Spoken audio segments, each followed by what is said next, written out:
दुनिया इस हफ्ते कार्यक्रम में आपका स्वागत है। मेरा नाम है नील। दुनिया जहान की खबरों को लेकर मैं आज फिर से हाजिर हूं। आज के इस एपिसोड में हम बीते हफ्ते की 2 अंतर्राष्ट्रीय खबरों का विश्लेषण करेंगे।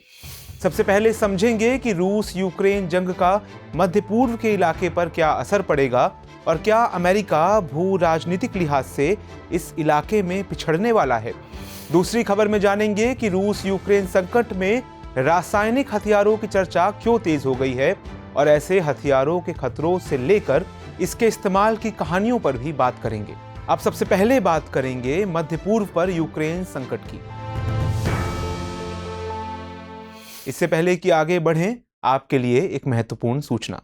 इस बार IAS का इंटरव्यू दे रहे हिंदी माध्यम के विद्यार्थियों के लिए दृष्टि IAS दिल्ली में निशुल्क आवास व मेंटरशिप की सुविधा उपलब्ध करा रही है। इसमें दिल्ली में निशुल्क आवास और भोजन सुविधा, अध्ययन के लिए 24x7 लाइब्रेरी तथा विकास सर व अन्य अध्यापकों का सतत मार्गदर्शन प्राप्त होगा। इस कार्यक्रम को विस्तार से जानने के लिए कृपया डिस्क्रिप्शन में दिए गए लिंक पर क्लिक करें।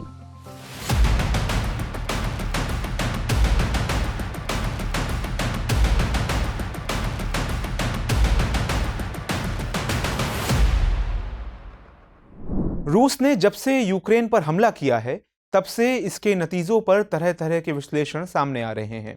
अलग अलग तरह से इसके प्रभावों की व्याख्या की जा रही है। कभी तीसरे विश्व युद्ध की आशंका जताई जा रही है तो कभी भू राजनीति में बड़े बदलाव की ओर लोग इशारा कर रहे हैं।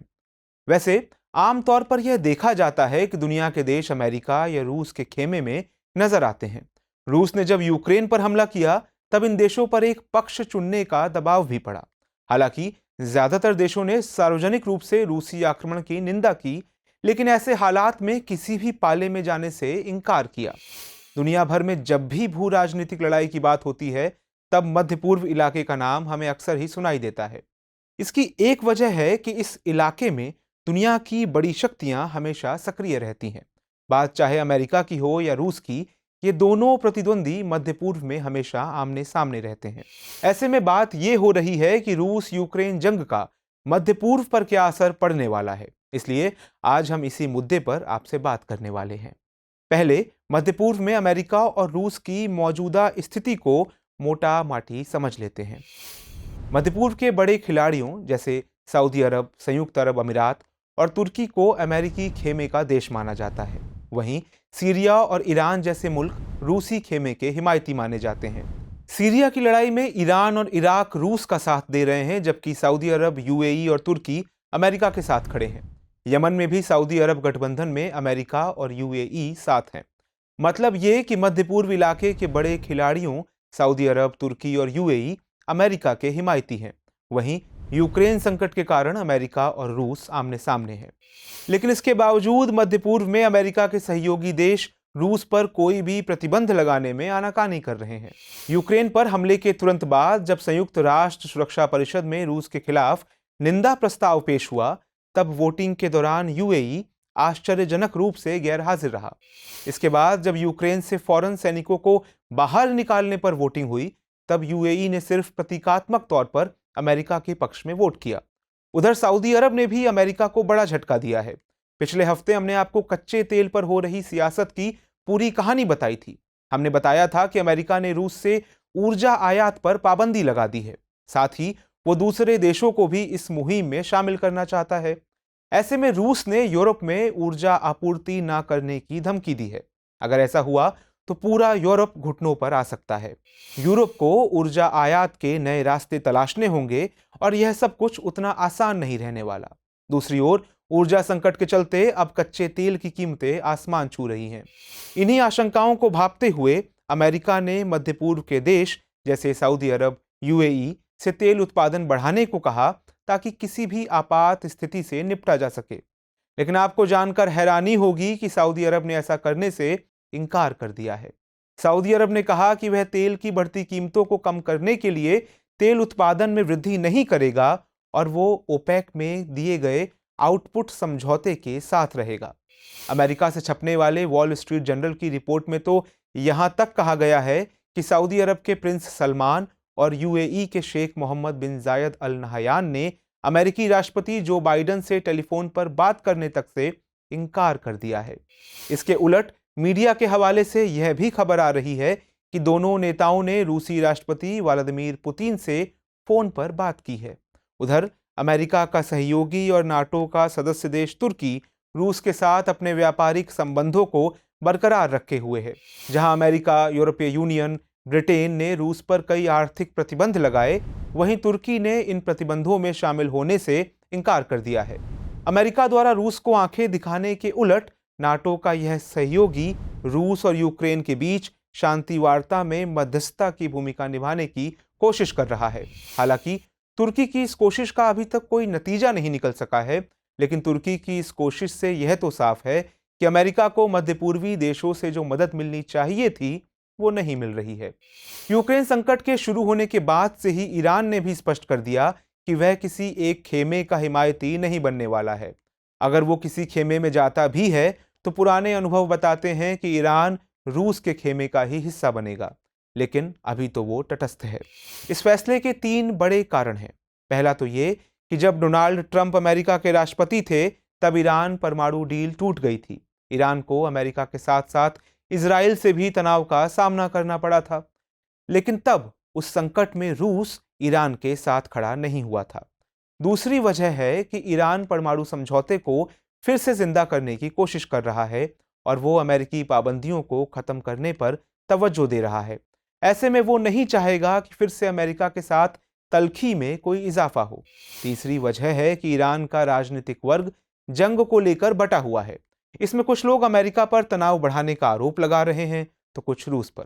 ऐसे में ईरान की सरकार ने किसी भी खेमे को चुनने की बजाय तटस्थ रहना ही पसंद किया।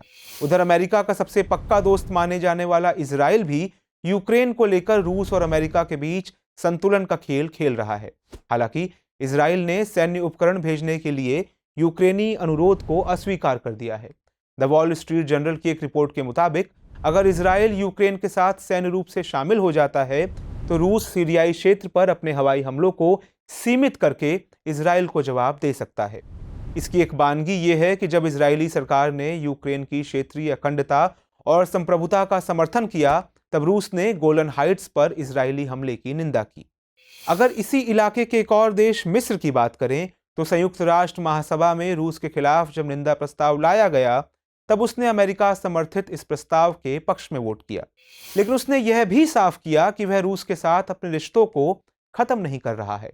मिस्र ने ऐलान करते हुए कहा कि स्वेज नहर को रूसी जहाजों के लिए बंद नहीं किया जाएगा। इसकी एक बड़ी वजह है कि मिस्र अपनी करीब 11 करोड़ की आबादी के खाने पीने के लिए रूस पर ही निर्भर है। वो रूसी गेहूं को बड़े पैमाने पर आयात करता है। ऐसे में मिस्र के लिए रूस से रिश्ते तोड़ना मुमकिन नहीं है। उधर सीरिया खुलकर रूस का समर्थन कर रहा है। सीरिया संकट में राष्ट्रपति बशर अल असद को रूस का मिल रहा अपार समर्थन किसी से भी छिपा नहीं है। यही वजह है कि रूस को सीरिया का पूरा साथ मिल रहा है। कुल मिलाकर देखें तो यूक्रेन पर रूस के हमले ने मध्य पूर्व में वॉशिंगटन और मॉस्को दोनों की शक्ति का परीक्षण किया है। कई क्षेत्रीय नेताओं द्वारा तटस्थ रहने का विकल्प चुनने से हैरानी हुई है। ऐसा लग रहा है कि मध्य पूर्व के ये नेता यह जानने के लिए उत्सुक नहीं है कि यूक्रेन जंग में अमेरिका या रूस दोनों में से कौन विजेता होता है। इससे मध्य पूर्व के देशों का अमेरिका से मोहभंग होने के तौर पर देखा जा रहा है। इसका एक उदाहरण हाल ही में तब देखने को मिला जब सीरिया के राष्ट्रपति बशर अल असद यूएई दौरे पर गए और वहां उनका शानदार स्वागत हुआ।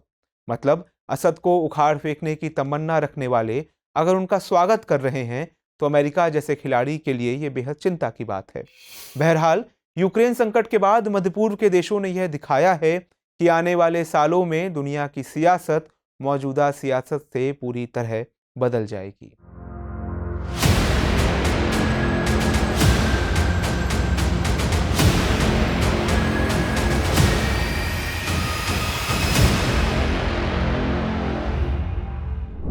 आज की हमारी दूसरी खबर भी रूस यूक्रेन संकट से ही जुड़ी है। इस संकट के तमाम पहलुओं में एक ये भी है कि रूस और यूक्रेन एक दूसरे पर रासायनिक हथियार के इस्तेमाल का आरोप लगा रहे हैं। असल में रूस के रक्षा मंत्रालय ने दावा किया है कि यूक्रेन अपने ही लोगों पर रासायनिक हथियारों का इस्तेमाल करने की तैयारी में है और इसका इल्जाम वो रूस पर लगाने वाला है। रूस ने भी ये दावा किया है कि अमेरिका इस काम में यूक्रेन की मदद कर रहा है। हालांकि इसका पहला संकेत तब देखने को मिला जब रूस ने यूक्रेन के सुमी में सुमिखी प्रोम केमिकल प्लांट पर बमबारी की। रूस ने जब इस रासायनिक संयंत्र पर हमला किया तब पूरे क्षेत्र में अमोनिया गैस फैल गई। इसके चलते लोगों को घरों के अंदर रहने के लिए मजबूर होना पड़ा। लेकिन यूक्रेन ने इस पर पलटवार करते हुए रूस को ही कटघरे में खड़ा कर दिया है। उसके मुताबिक रूस यूक्रेन पर रासायनिक हमला करने वाला है। उधर अमेरिका ने भी दावा किया है कि रूस खुद रासायनिक हथियारों का इस्तेमाल करने वाला है, इसलिए वो यूक्रेन पर इल्जाम लगाकर आरोपों से बचने की फिराक में है। इतना ही नहीं, अमेरिका ने रूस द्वारा रासायनिक हथियार इस्तेमाल करने की स्थिति में नाटो की ओर से जवाब मिलने की भी बात कही है। ब्रुसेल्स में नाटो की आपात बैठक के बाद अमेरिकी राष्ट्रपति जो बाइडेन ने ये बातें कही। मतलब ये कि रासायनिक हथियारों को लेकर अब रूस और अमेरिका के बीच तू मैं शुरू हो गई है। इसलिए इस खबर में रासायनिक हथियारों से जुड़े पहलुओं पर बात करेंगे, समझेंगे कि ये किस तरह के हथियार होते हैं, इसके ऐतिहासिक पहलुओं को खंगालेंगे और जानेंगे कि किन किन मौकों पर इन हथियारों का इस्तेमाल हो चुका है। रासायनिक हथियारों को अंग्रेजी में केमिकल वेपन कहते हैं। इन हथियारों में ऐसे रसायनों का इस्तेमाल किया जाता है जो किसी भी इंसान के नर्वस सिस्टम यानी उसके तंत्रिका तंत्र, श्वसन तंत्र को नुकसान पहुंचाते हैं। असल में आधुनिक हथियारों में रसायन या केमिकल का इस्तेमाल होता है। आप जिस गन पाउडर को जानते हैं उसे हिंदी में बारूद कहा जाता है। यह भी एक तरह का रासायनिक मिश्रण ही होता है। लेकिन जिन रासायनिक हथियारों से हमेशा खतरे की आशंका जताई जाती रही है वे गैसों या लिक्विड पदार्थों के मिश्रण होते हैं। आमतौर पर ये जानलेवा होते हैं। Nerve agent, blister agent, choking agent, blood agent कुछ रासायनिक हथियारों के नाम हैं। ये रासायनिक हथियार इंसानों और जानवरों किसी को भी मार सकने में सक्षम होते हैं। Organisation for the prohibition of chemical weapons के अनुसार ऐसे हथियार या उपकरण जिनको खास तौर से जहरीले रसायनों के इस्तेमाल के लिए बनाया जाता है वे रासायनिक हथियार हैं। इनके संपर्क में आने से अंधापन हो सकता है, फेफड़ों को नुकसान पहुंच सकता है, यहां तक कि मौत भी हो सकती है। ऐसा माना जाता है कि जिन देशों के पास औद्योगिक क्षमता है वे आसानी से रासायनिक हथियार बना सकते हैं। प्रथम विश्व युद्ध में और सीरिया युद्ध में भी कई मौकों पर क्लोरीन गैस के इस्तेमाल की बात सामने आ चुकी है। रासायनिक हथियारों को वेपन्स ऑफ मास डिस्ट्रक्शन भी कहा जाता है। मतलब ये कि ये हथियार भयंकर तबाही मचा देने का मादा रखते हैं। इसी कैटेगरी में रेडियोलॉजिकल, जैविक और परमाणु हथियार भी शामिल हैं। रासायनिक हथियारों को बनाना, इनका रखरखाव करना और इन्हें इस्तेमाल करना बेहद आसान होता है। मारक क्षमता ज्यादा होने के कारण व्यापक पैमाने पर इन्हें इस्तेमाल किया जाता है। वहीं रासायनिक हथियार के मुकाबले जैविक हथियारों का इस्तेमाल कम देखा गया है। इससे इतर परमाणु हथियार अब तक एक ही बार इस्तेमाल हुआ है जब अमेरिका ने हिरोशिमा और नागासाकी पर परमाणु बम गिराए थे। ऐसा माना जाता है कि करीब 100 साल पहले रासायनिक पदार्थों को आधुनिक हथियार के तौर पर इस्तेमाल करने का सिलसिला शुरू हुआ और ऐसा भी कहा जाता है कि क्लोरीन सबसे पहला रासायनिक हथियार था। पहली बार 1915 में इसका इस्तेमाल हुआ था। वैसे तो अंतर्राष्ट्रीय कानूनों के हिसाब से रासायनिक और जैविक हथियारों के इस्तेमाल पर पाबंदी है, लेकिन कहते हैं कि 1710 में रूसी सेना, 1763 में ब्रिटेन की फौज और 1845 में फ्रांस ने प्लेग से संक्रमित शरीरों का इस्तेमाल हथियार के तौर पर किया था। 1980 के दशक में जब ईरान और इराक के बीच जंग हुई थी तब रासायनिक हथियारों की बात सामने आई थी। 2003 में जब अमेरिका ने इराक पर हमला किया तब भी अमेरिका ने इराक पर रासायनिक हथियार जमा करने के आरोप लगाए थे। इसी मुद्दे पर पहले अमेरिका ने वैश्विक बिरादरी को भरोसे में लिया और फिर इराक पर चढ़ाई कर दी। अरब स्प्रिंग के बाद जब सीरिया में हालात बिगड़े तब सीरिया की सरकार और विद्रोहियों के बीच युद्ध में भी रासायनिक हथियारों का इस्तेमाल किया गया। इसके बाद सीरिया के राष्ट्रपति बशर अल असद ने इंटरनेशनल केमिकल वेपन्स कन्वेंशन पर दस्तखत किए थे। उन्होंने इस बात पर सहमति जताई थी कि वो देश के रासायनिक हथियारों के जखीरे को खत्म कर देंगे। हालांकि ये जग जाहिर है कि रासायनिक और जैविक हथियारों का सबसे बड़ा जखीरा शीत युद्ध के दौरान ही वजूद में आया और इस मामले में अमेरिका और सोवियत संघ सबसे बड़े खिलाड़ी थे। यह और बात है कि मौजूदा समय में स्थिति साफ नहीं है। अब आपके मन में यह जिज्ञासा होगी कि यह इंटरनेशनल केमिकल वेपन्स कन्वेंशन है क्या? रासायनिक हथियारों के खतरे को देखते हुए साल 1993 में केमिकल वेपन कन्वेंशन में दुनिया के देश इकट्ठे हुए। इसका मकसद रासायनिक हथियारों के विकास, उत्पादन, भंडारण और इस्तेमाल पर रोक लगाना था। इसमें शामिल देशों ने बताया कि उनके पास कितने हथियार हैं और उन्होंने तय किया कि वे अपने अपने रासायनिक हथियार नष्ट कर देंगे। मौजूदा वक्त में 193 देशों ने इस कन्वेंशन पर दस्तखत किए हैं। Organisation for the prohibition of chemical weapons OPCW के मुताबिक दुनिया के रासायनिक हथियारों के भंडार के 72,304 टन में से 96.27% नष्ट कर दिए गए हैं और इसकी पुष्टि भी हो चुकी है। अब आप पूछ सकते हैं कि organisation for prohibition of chemical weapons क्या है। असल में केमिकल वेपन्स कन्वेंशन को लागू करने या फिर इसके कामकाज को देखने का काम यही संगठन करता है। नीदरलैंड्स के द हेग में इसका कार्यालय है। यह एक अंतर सरकारी संगठन है और इसके भी 193 देश सदस्य हैं। इजराइल, मिस्र, दक्षिण सूडान और उत्तरी कोरिया अब तक इसके सदस्य नहीं बने हैं। केमिकल वेपन्स कन्वेंशन के लागू होने के करीब एक हफ्ते बाद मई 1997 में इसकी पहली बैठक हुई। इसका भी मकसद रासायनिक हथियारों को खत्म करने की दिशा में काम करना है।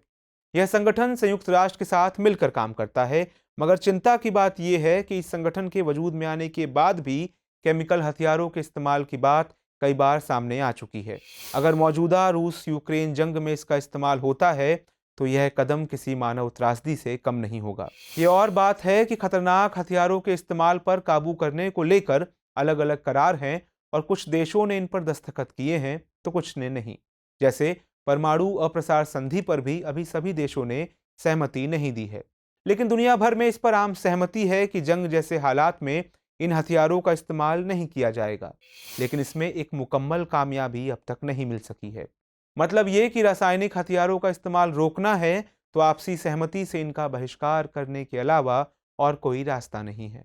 अब आते हैं आज की इन दोनों कहानियों पर आधारित सवालों पर। पहला सवाल, रूस यूक्रेन जंग का मध्य पूर्व की भू राजनीति पर क्या प्रभाव पड़ेगा, आकलन कीजिए। दूसरा सवाल, रासायनिक हथियार क्या होते हैं, खतरनाक हथियारों से जुड़े करारों की चर्चा करते हुए इसके बेहतर क्रियान्वयन के उपाय सुझाएं। दुनिया इस हफ्ते के इस बुलेटिन में इतना ही। मिलते हैं अगले सप्ताह नई कहानियों के साथ जो हमारी दुनिया को बदल रही हैं। तब तक के लिए नमस्कार।